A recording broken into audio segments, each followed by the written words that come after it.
Bali ada kasta mulai dari Brahmana, terus Satria, Waisya, Sudra. Dan itu tentunya mempengaruhi juga bagaimana pola kehidupan masyarakat Bali di sana. Bagaimana dia secara keturunan ketika lahir dia sudah masuk dalam penggolongan kasta apa. Bagaimana tanggapan mahasiswa Michael tentang fenomena stratifikasi sosial yang ada di Bali? Bagi saya itu adalah bagi saya itu adalah hal yang wajar. Sekali lagi, mungkin masing-masing wilayah, masing-masing daerah, sama seperti di Batak juga ada stratifikasi sosial terkait marga, begitu loh.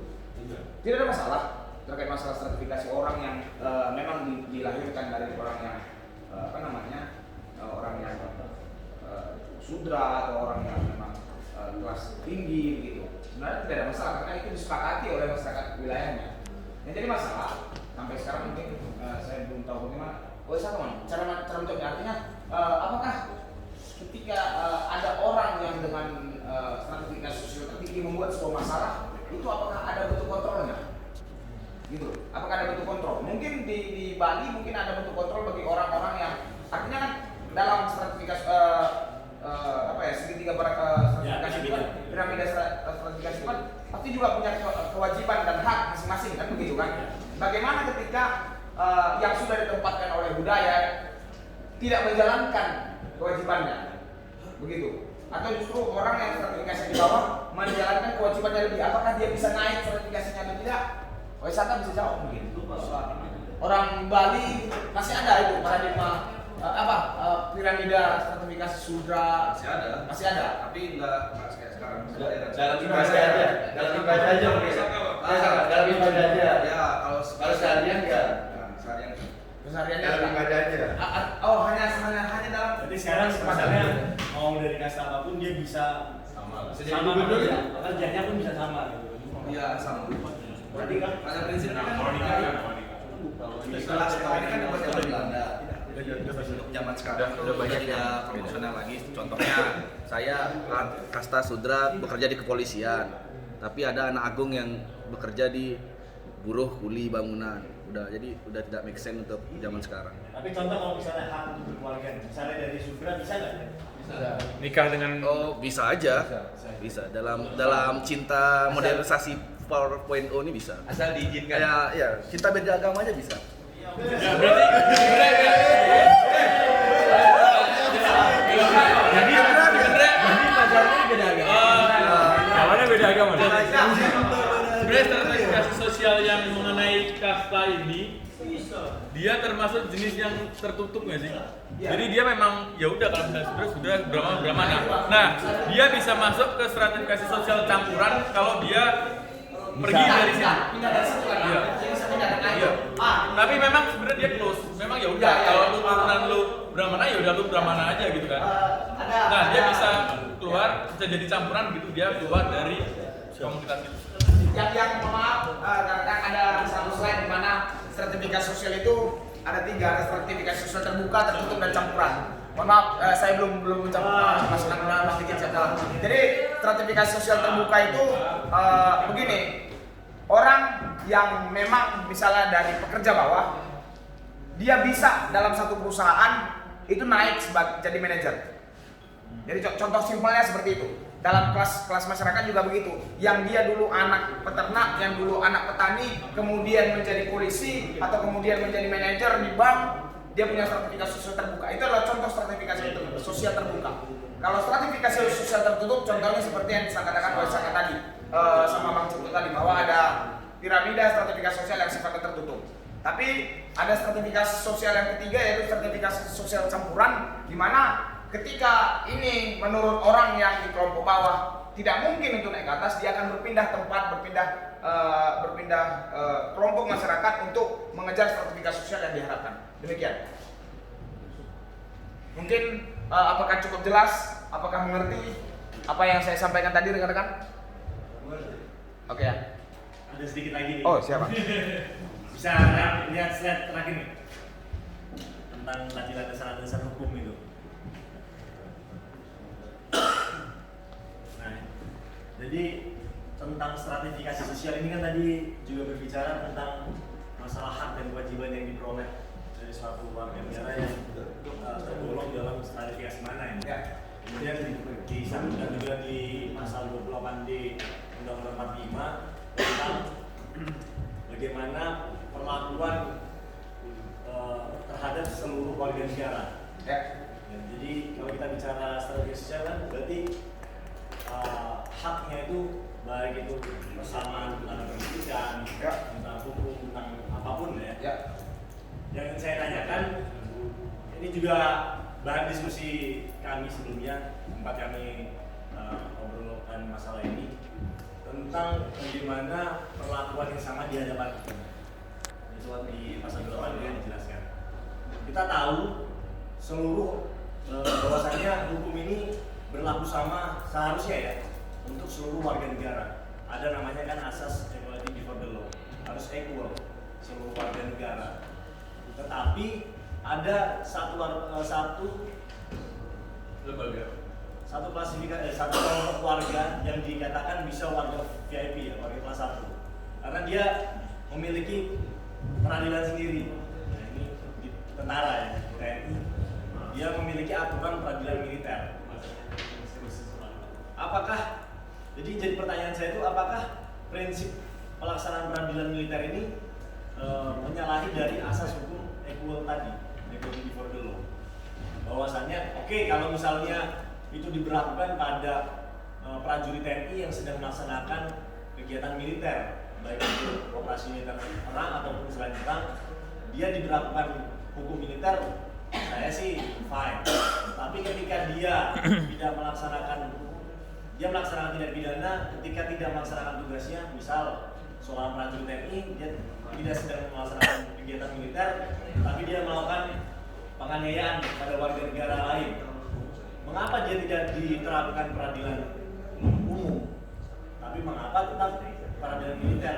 Dengan tentunya kita tahu bersama bagaimana transparansinya peradilan militer itu sangat tertutup, bukan kurang lagi bahkan sangat tertutup. Kita tidak tahu bagaimana keadilan yang dicapai dengan adanya peradilan militer, sehingga menurut saya tidak tercapai lagi pada yang dijelaskan tentang perlakuan yang sama di hadapan hukum. Fenomena inilah yang sebenarnya saya juga mau menanyakan persepsi pendapat dari mahasiswa Michael. Bukan, jadi kita akan sharing aja di sini. Terima kasih. Saya jawab sedikit yang menurut saya. Peradilan militer bukan berarti tidak bisa diadili secara umum. Artinya mungkin dalam tahap pertama mungkin peradilan militer. Harapannya kan memang di mana-mana peradilan kan harapannya adalah menciptakan keadilan bagi korban, bagi pelaku kan begitu. Tapi dalam pelaksanaannya mungkin itu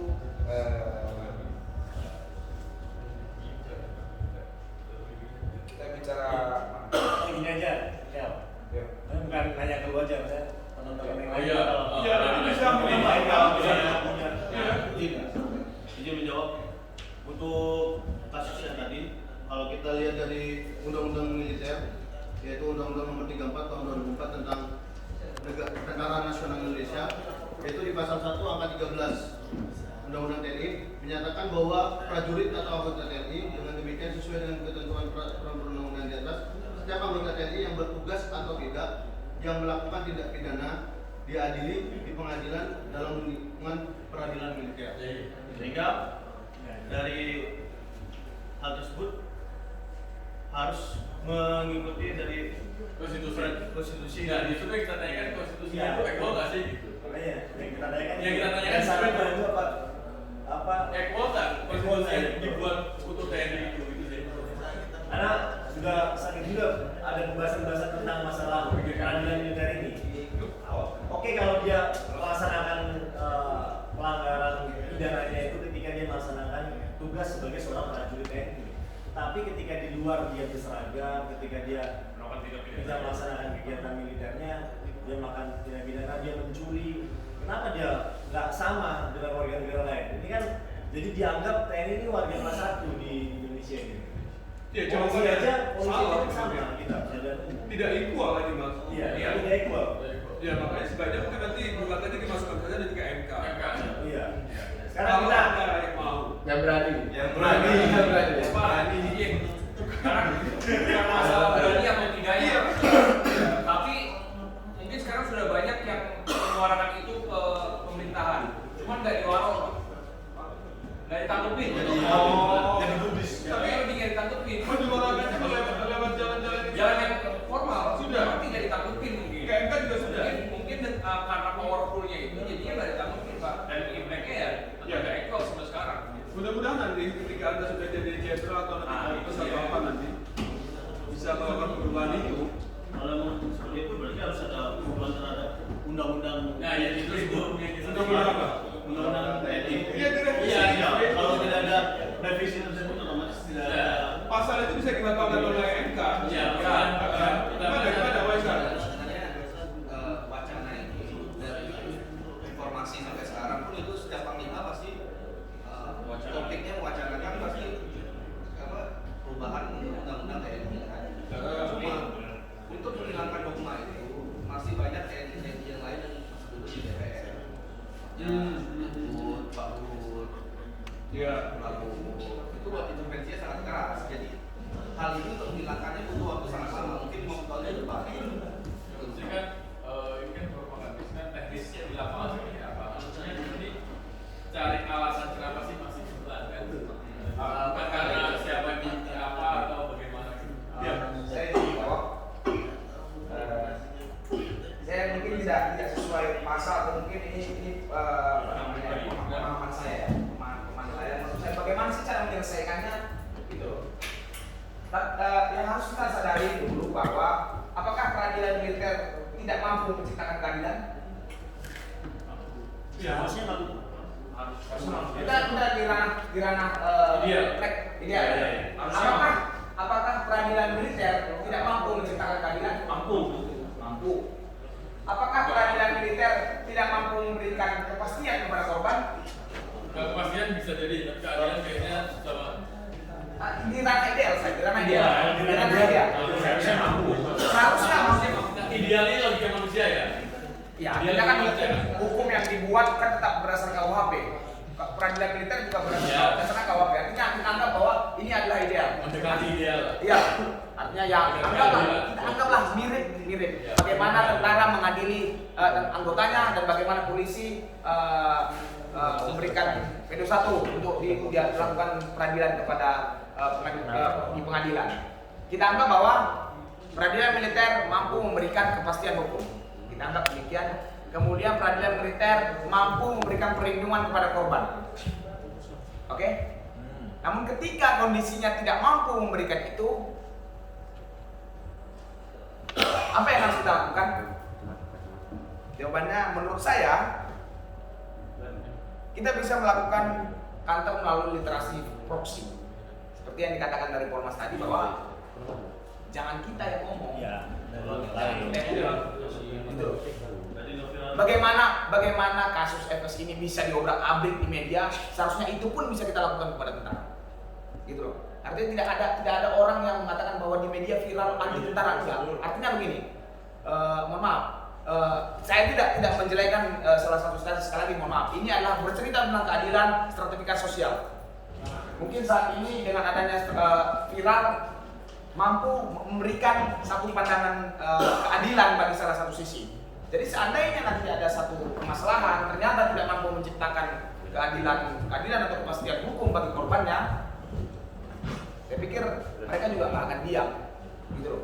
Mereka juga nggak akan diam, korban juga nggak akan diam. Korban saat ini juga ada yang pengen disuruh jadi korban atau mencari momentum ketika jadi korban itu kan hal-hal yang lumrah. Contoh kayak kemarin yang masalah dilempar ada tentara yang ngelempar sampai mati begitu, itu diadili peradilan militer kemudian akhirnya dipidana. Saya pikir itu adalah bentuk keadilan yang saat ini paling ideal.